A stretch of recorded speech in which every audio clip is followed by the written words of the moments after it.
ಫಿನಾಲೆಗಂತೂ ನಾನಂತೂ ಫುಲ್ ಎಕ್ಸೈಟ್ಮೆಂಟಲ್ಲಿ ಕಾಯ್ತಾ ಇದ್ದೀನಿ ಸ್ನೇಹಿತರೆ. ನೀವು ಕಾಮೆಂಟ್ ಮಾಡಿ. 100 ದಿನದ ಆಟ, 106 ಸಮಸ್ಯೆಗಳು, 106 ಫೈಟ್ಗಳು, 106 ಮನಸ್ತಾಪಗಳು, 111ನೇ ದಿವಸನೂ ಬಂತು. ಫೈನಲ್ಲು ಬಂತು. ಬನ್ನಿ ಅದರ ಬಗ್ಗೆ ಹೋಮ ನೋಡ್ಕೆ ಬರೋಣ ಬನ್ನಿ. ಹಾಯ್ ಹಲೋ ನಮಸ್ಕಾರ, ನಾನು ನಿಮ್ಮ ಸದೇಶ ಹೇಳ್ತಾ ಬನ್ನಿ. ಇವತ್ತು ನೀವು ಬಿಗ್ ಬಾಸ್ ಪ್ರೊಮೋ ನೋಡೋಣ ಸ್ನೇಹಿತರೆ. ನೋಡ್ತಾನೆ ಬಿಗ್ ಬಾಸ್ ಫೈನಲಿ ಮುಗಿತಾ ಬಂತು. ಮನಸ್ಸಿಗೆ ಭಾರಿ ಬೇಜಾರಾಗ್ತೈತೆ. ಇರಲಿ ಪರವಾಗಿಲ್ಲ, ನಮ್ಮ ಕಂಟೆಸ್ಟೆಂಟ್ಗಳು ನಮ್ಮ ಜೊತೆ ಇರ್ತಾರೆ ಅನ್ನೋ ನಂಬಿಕೆ ನಮಗಿದೆ. 24 ಕಂಟೆಸ್ಟ್ಗಳಲ್ಲಿ ಉಳಿದಿರೋದೀಗ 6 ಜನ ಮಾತ್ರ ಸ್ನೇಹಿತರೆ. ಈ 6ರಲ್ಲಿ ನಿಮ್ಮ ಫೇವರೆಟ್ ಯಾರು, ಗೆಲ್ಲಬೇಕಾದ್ರೆ ಯಾರು, ಗೆಲ್ಲೋದು ಯಾರು ಎಂಬುದು ಜಸ್ಟ್ ಕಮೆಂಟ್ ಮಾಡಿ.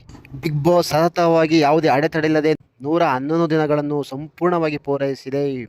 ಫೈನಲಿ ಇವತ್ತು ಸ್ಯಾಟರ್ಡೇ ಸಂಡೇ ಬಿಗ್ ಬಾಸ್ನ ಮುಕ್ತಾಯಗೊಳ್ಳುತ್ತದೆ. Winner is ? ನಾಳೆವರೆಗೂ ಕಾಯೋಣ, ಕಾಯ್ತಾನೆ ಇರೋಣ. ಹಾಗೆ ಜೊತೆಗೆ ನಮ್ಮ ಕಂಟೆಸ್ಟೆಂಟ್ಗಳೆಲ್ಲ ಇಲ್ಲಿ ನೋಡ್ಬೋದು ನೀವು ಸ್ನೇಹಿತರೆ, ಎಲ್ಲ ರೆಡಿ ಆಗ್ತಿದ್ದಾರೆ ಫೈನಲಿಗೆ.